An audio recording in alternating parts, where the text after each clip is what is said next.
nice to sit down. I've been trying to do some housework, but anything to distract me.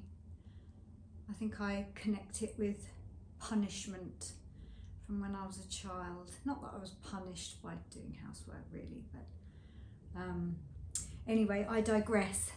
So I just wanted to say, I went to meet with Julia today. I was really looking forward to meeting up with her because we met her in Whitstable when we went to the sauna, the beach sauna, and just immediately her and her friend were just so lovely and chatty, and just, you know, when you just feel like you've got a vibe and you've got something in common. And you know, the more we chatted, the more, I don't know, we just seemed on the same page and really interested in the same kind of things. So I was really grateful that she looked me up and got in touch.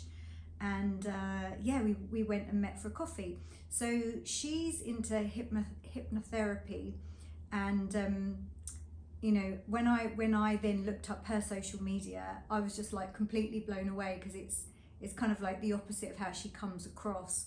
I think she calls herself something like bad bitch hypnotherapy, and it's just really kind of striking, and you don't forget her. You don't forget the social media stuff and her branding. It's really cool. And yeah, so part of my kind of wellness journey, you know, I want to experience lots of different, you know, things. And I recently tried the acupuncture and some cranial sacral therapy that I'll talk about a bit more at another time. But yeah, so we had an amazing chat and a coffee, and I'm super excited to have a session with her on Zoom soon. So I'll let you know how that goes. But already just having the chat, she was really inspirational and got me thinking about, you know, certain things that I can already start working with.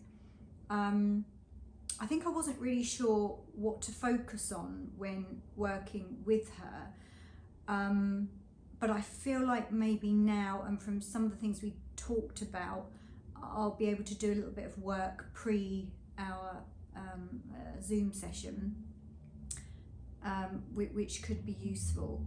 I feel like, you know, Declan and I have made such a massive transition from our lives in the city of working our desk job, and you know, at the time it was absolutely what we wanted. You know, we were achieving our goals, we were doing what we wanted to do, but you know, we all evolve and grow, and there came a point where we just didn't want that lifestyle anymore, and really yoga found us.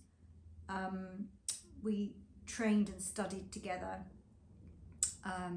to be yoga teachers, and it did completely transform our lives, and we've got so much more respect for each other, and really the yoga has just opened another door into another whole new world that I feel like we want to move forwards into. You know, a more wholesome, holistic way of living, you know, living more outside, doing more sports and hiking and walking, and you know, water sports, and more park runs, and just living a wholesome, you know, I want to be spending lots of time preparing home cooked food, and I almost feel like, as I said to Julia, that I feel like I'm a plant in a pot, and I've almost reached my maximum root growth in that pot. And even though there's so much I love about my home and my life, I feel like those roots are just stifled a little bit. And maybe that's, I don't know, part of where we'll focus on working out the next stages. So yeah, I'm pretty excited and inspired just about by our chat and our coffee today. So looking forward to having a session with her. And you know, what are the reasons why are Declan and I even doing this, going down this journey? You know, you could say we're doing enough already. You know, we're doing a lot of yoga, we're doing a lot of running.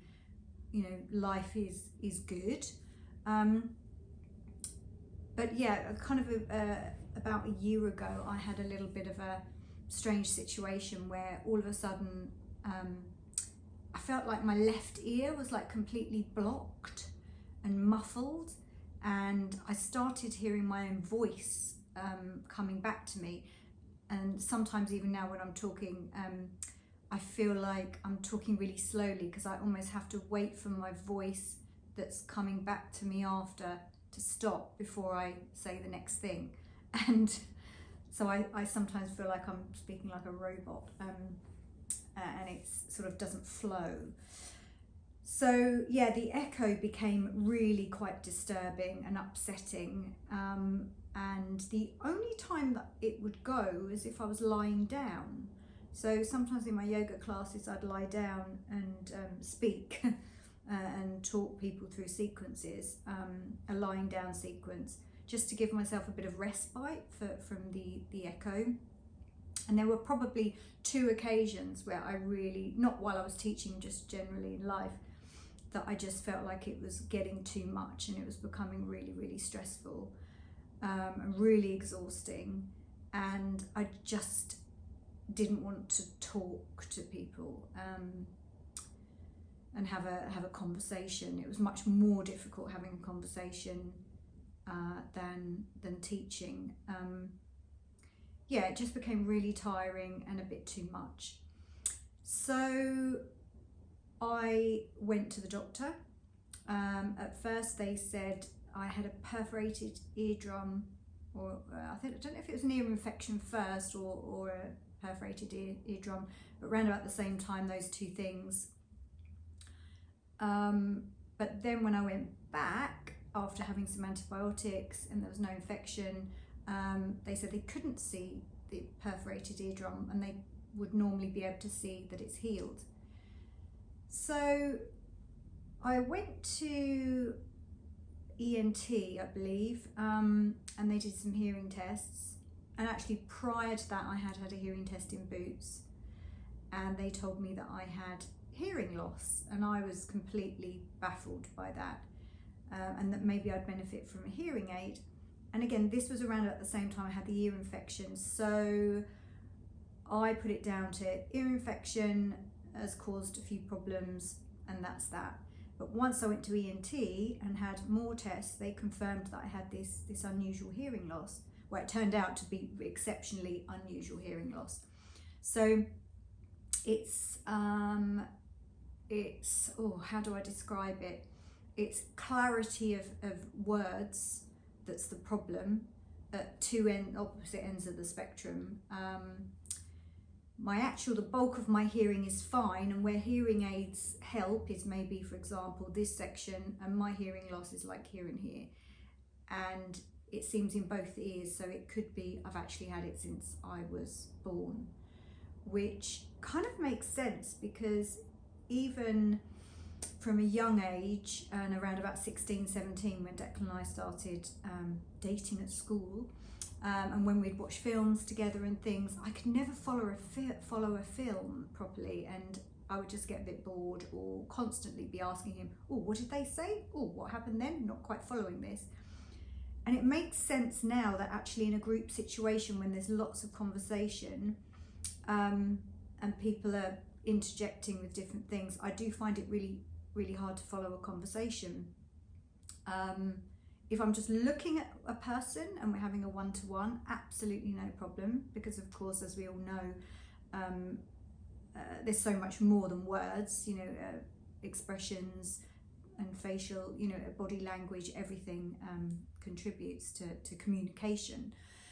But yeah, in these group situations, it's hard, and it is hard for me to learn. And of course, I've only just realised this now at this age, and once I learnt all that, there was actually a bit of sadness and depression about it, because it makes sense that I've always found learning so much harder, and I have to put so much more effort in, because I can get the wrong end of the stick and things need to be clarified, you know, twice or 3 times, for me to really go to be confident in, I know what's happening here.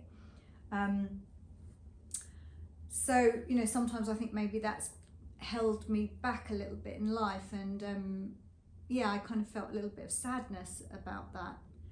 Thank goodness now I'm kind of over that, and at least I know, and it makes sense. So then I was obviously still really concerned about this echo, did loads of research myself, and self-diagnosed that I had Eustachian Tube Dysfunction, and I was adamant that I had a growth in my head. So I went to ENT again, and I said, look, I really think there's some kind of growth in my head. And, you know, they said, oh, I doubt it, you know, okay, we'll send you for an MRI to discount a vestibular, whatever it is, I forget the term. So I've sent for an MRI to discount anything being in there, and it came back that I did have something in there. So I was correct, which is weird, isn't it? You sometimes just have this intuition. So the good thing is that it's a tiny little tumour on my vestibular nerve, that is your balance nerve from your inner ear to your brain. The not great thing is that this nerve runs directly next to your facial nerve, and of course it is your balance nerve. My balance is absolutely fine, and I think from what I can gather after now seeing a neurosurgeon, it's one of the smallest that they've seen, so it's been caught really early. So after, you know, quite some time of feeling quite distressed about it, because I'm the kind of person that likes to be prepared, so again I did lots of research and went on Facebook groups and things, and I've seen lots of pictures of people after surgery having this tumour removed, and you know, quite often the whole side of this is all shaved, and there's quite a few stitches all the way around here. And I've seen people, obviously, unfortunately, lots of paralysis, facial paralysis. Sometimes it comes back, sometimes it doesn't come back. I think, you know, generally it comes back, but on the odd occasion it doesn't come back. But again, that's not, you know, particularly a nice thing to think about. And people almost learning to walk again. So I think I put myself under quite a lot of stress doing this research. But yeah, after seeing various people, they've said, you know, you're nowhere near at that stage. Stop looking at that stuff for now.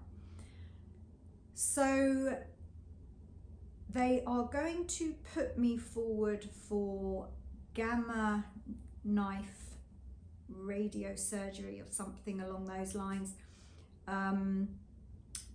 to see if I'm a candidate. It might be that actually the tumour's too small, so that if it's too small and they missed it, obviously that would be not good. And it's kind of a radiation type thing, and you lie in a thing and have your head strapped, I think, or pinned into something so it doesn't move, so they can, you know, get an accurate beam. But ideally, what's going to happen is the tumour isn't going to grow, or it might start shrinking. You know, if it stabilises, great. So I think I've got to wait about another year for an MRI to see if anything changes. In the meantime, they're going to be discussing whether or not I'd be a suitable candidate for the first, the gamma knife option. And if I am suitable, potentially I could just go for it and do it. But I think my mindset is that I wait a year for the next MRI and then make the decision. Obviously, if it's grown, and they'll do the procedure, then I think I'll go for it. If it hasn't grown, then I'll watch and wait. It is a sort of watch and wait approach at this stage, really, I think. That's what they call it. So yeah, so it's kind of, now I have to sort of let go of it a little bit and just focus on my, wellness journey. So not only trying to do the Zoe science and nutrition and improve diet, reduce inflammation and keep strong and active. I want to look at all different avenues for